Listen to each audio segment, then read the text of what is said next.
Hey man, but it's beautiful out though, right? Brother, I'll talk to you later. All right, man. How's it going so far? Oh, dude, right on. It's funny because this morning, how you doing, bud? Shit, how's it going so far over here? Chilling. Good, good. My bail went up. I saw that and I was like, dude, it almost took. I have everything for you. And then, yeah, I got you. But you're here for the event. Find out, nigga. I was like, looked at GPS. One. Hi guys. I'll be back over there. Yeah, I heard.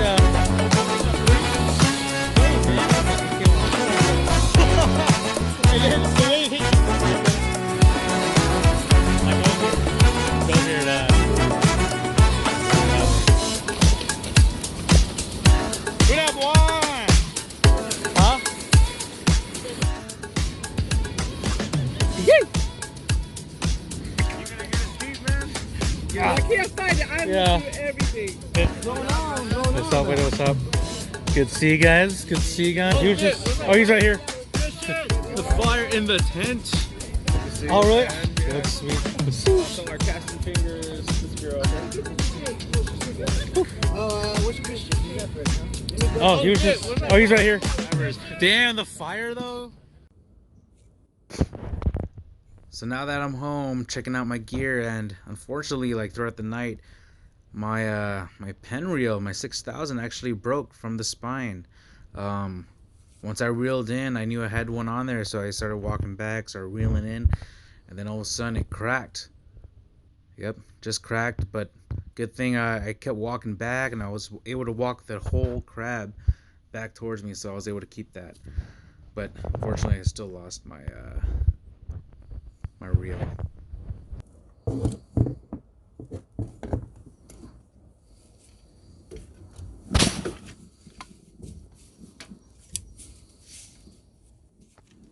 So if you guys are wondering what I was using, I only use beef stick. I do have my ugly stick, my 15-foot, but my favorite is still my 12-foot beef stick. It's great for the surf, strong enough to throw at least, or at most, or at least, you know, about 14 ounces, 14, 15 ounces. I have thrown that much. I didn't hear any cracks. I have broken about 7 to 8 rods last season. And this medium to heavy rod, great for the surf. I only have one bad thing about this rod is, as I'm casting, sometimes it does get, the tip of this rod is usually pretty soft that it tangles up. But anyways, here's my other reel, my favorite reel. I use BG8000. Good thing I brought that because after I broke my Pen Pursuit 6000, slapped this on. I don't know why I didn't use this in the first place, but this thing is great. Very smooth, very smooth metal body. Didn't break down at all. Some of the snares that I used today was my Vivid snares. They did great, got me those limits. But I also want to say I have a new hat out. It's called Tight Lines. It's also called a stash cap, because at the very front, the very big, my very big logo on the front, it has a little pocket on the very top. So check that out. I put a little bit of extra emergency cash. I put my fishing license in there in case, you know, fish game comes by, which they usually do sometimes. As long as I don't lose my hat, you know, you're fine. But this is a great way to have things on hand, so you don't have to dig through your pockets. You just got to go through your hat. Check it out. These are on sale. Check out my website, or actually get on my Instagram at Vivid Snares.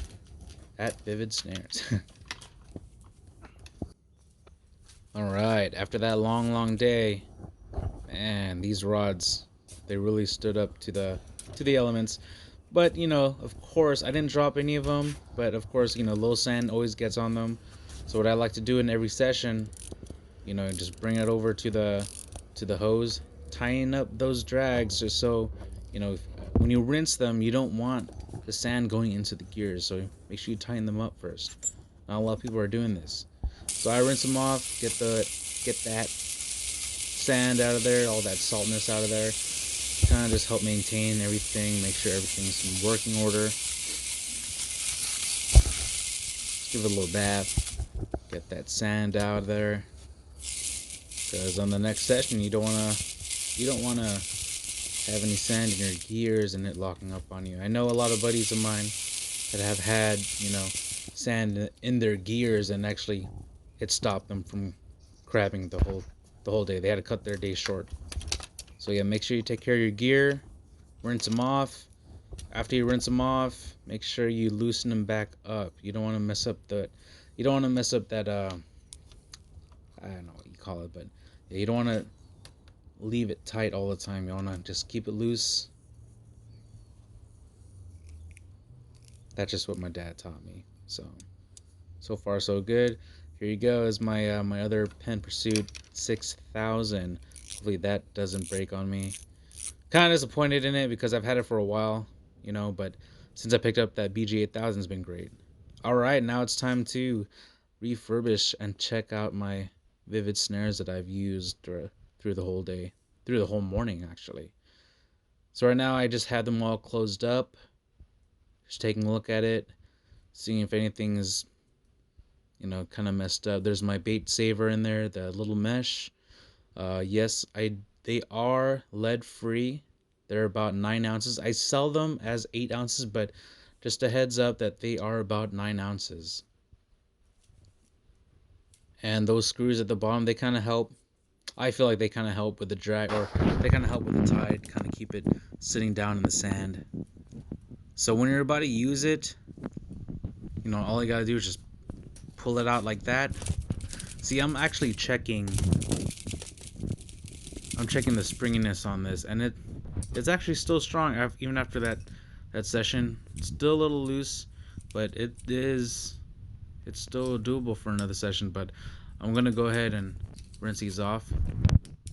I also am gonna give you guys an example of how the glow-in-the-dark doors work.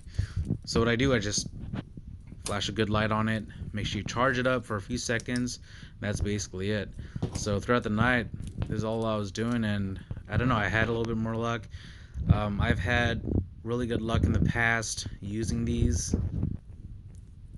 I feel like, I know that crabs aren't really sight looking for the bait and all that. They're more chemical, how do you say?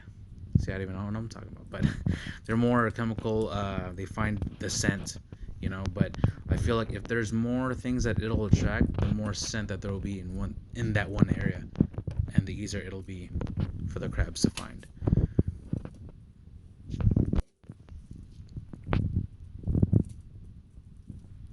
See, I'm just closing it back up right now. This is how I usually store it after I'm done crabbing, or if I need to go ahead and store it. Just gotta pull it, close them up, and they'll stay like that. It's a good way of transporting your snares, just so they don't get in the way or get caught in anything. It's a little bit better. Keep it compact. Just push it through, push it in there. See, there you go. Just store it away. Got rinse these out yet. Still got rinse these out, but yeah, just showing you guys. And then here is my blue glow-in-the-dark snare. Almost the same thing, showing you guys the same thing what I did to my red one. Same thing, just different color. Unfortunately, guys, I am trying to make more. Fortunately, I'm trying to make more, but with these holidays coming up, I'm always going to be with family, and it's going to be slowing down. And you guys are amazing. You guys are selling me out. Thank you guys so much. Thank you for that love and that support. Oh, here you go. Just, I'm just showing you guys another example. Oh, man, I love these things. Yeah, once I started selling these, man, especially when I started making these, this was my favorite. The glow-in-the-dark Vivid snares are my favorite.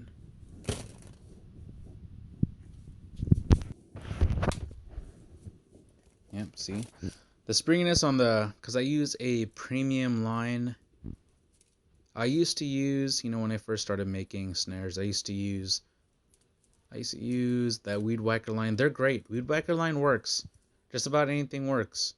It's just after a session, or after like maybe an hour or two in the beach, you'll start to notice that the springiness on your loops, they start to get loosened. And when you throw your old snare, your loops will close and stay closed. So that's why I use a premium type of nylon, so a little higher grade. So right now what I'm doing here is putting hot water in that cup, and good thing my snares are lead free, so you could use this around your food appliances. As long as you don't have any lead in there, you keep it stocked and don't put any extra lead. Nothing bad, See, I'm just dipping my snares in the hot water. Getting those loops soaked in the hot water will help refurbish and keep its springiness. So if you guys seen my stickers, yes, I've done this. Yes, I have put the instructions on the back of my stickers saying you can boil these. You can boil them. Before I couldn't boil my mono that I used to use as loop lines. I couldn't really boil the weed whacker line. It would be the same. But these hard nylon, man, these loops, they spring back to life once you boil them. So here you go, just checking it out. After I let it cool for maybe a couple minutes, just let it cool down and whatnot, checking it out, opening them. Make sure you check out to see if everything is working correctly. See them. Oh man, look at that. That springiness is just back.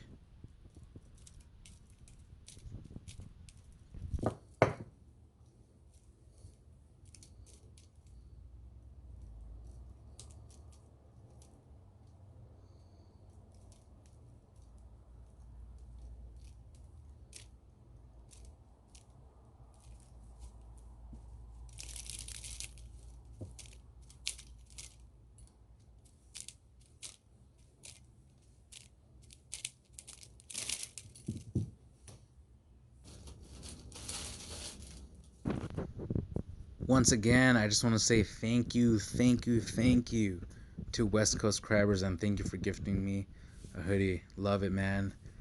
This thing, man, I'm gonna wear this around the house, wear this everywhere. West Coast, baby.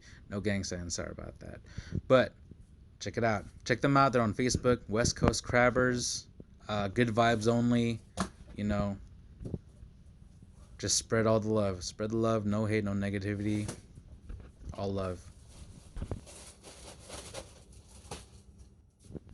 Thank you so much, everyone, for making it through this far in my first video on YouTube. Thank you so much. Make sure you love, like, and subscribe. I also want to give a huge shout out for the love, the donations, and the support. Stephanie, you're great. Gus's Discount Tackle Shop. Check them out, guys. Thanks again for watching. Spread that vivid vibes and tight lines, baby. You!